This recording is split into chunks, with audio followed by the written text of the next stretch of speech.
I'm now joined by Jan Hammer, who is General Partner at Index Ventures. Wonderful to have you here, Jan.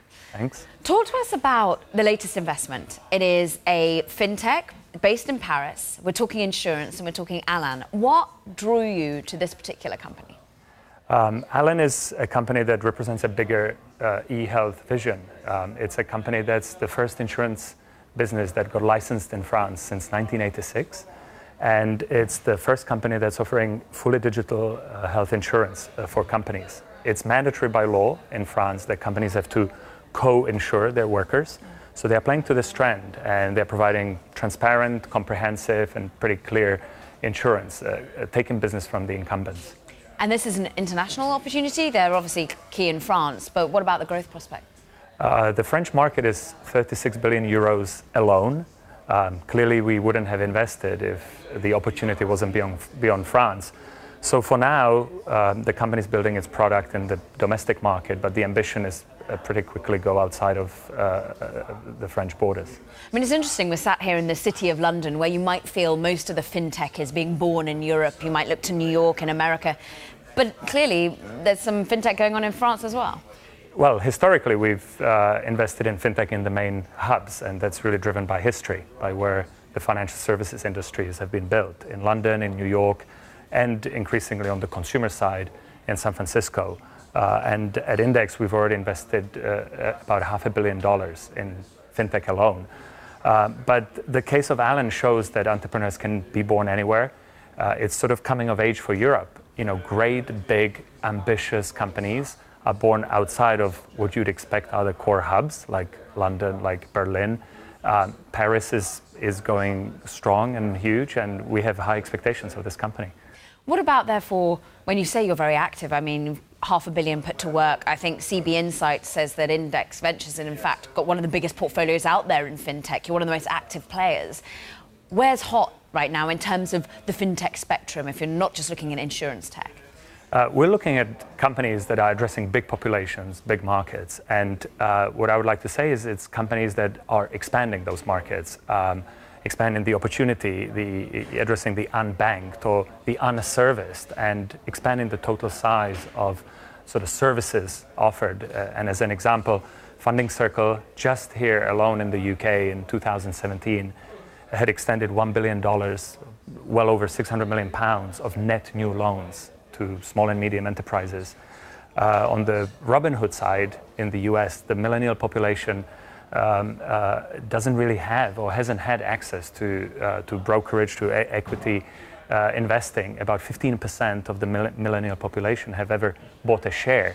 Now, Robinhood today has over 4 million accounts and growing extremely strongly. So it sort of shows that you've got net new markets that you can address. And in the case of a company, again, Europe originated, like Adyen, Adyen's helping businesses like Burberry, like Nike, like Uber, to go to completely new markets where those services otherwise wouldn't have existed. You name a couple of companies there, Funding Circle, Adyen, which are very well known, and potentially looking at coming to the market at some point. We anticipate they'll go public. We've seen a number of your companies in your portfolio already go public. Dropbox, for example, comes to mind. We just had one yesterday, Zuora, come to the market as well.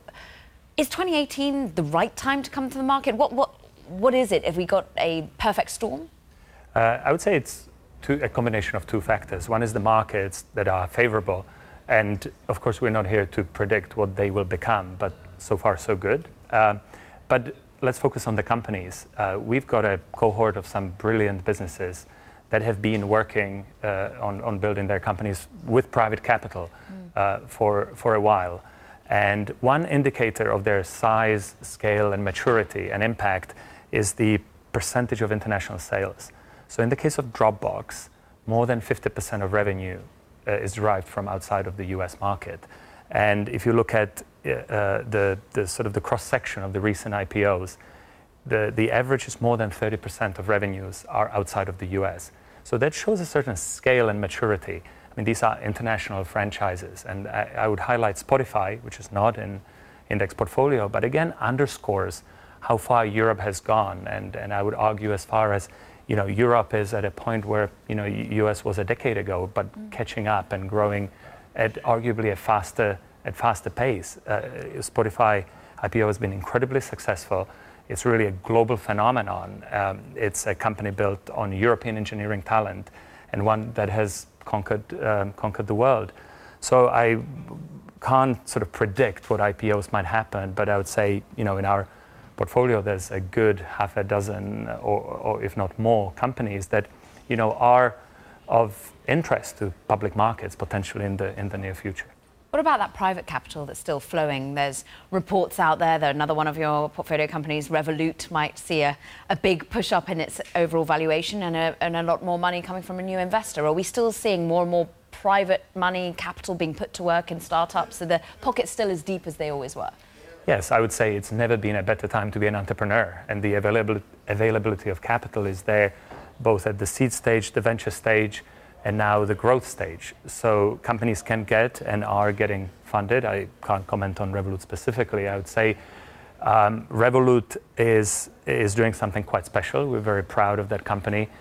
Similar to what Robinhood have achieved, is really broadening that access to mass populations, coming with a Trojan horse of a product that's free at the basic level, and then sort of building a broader range of services on top of that.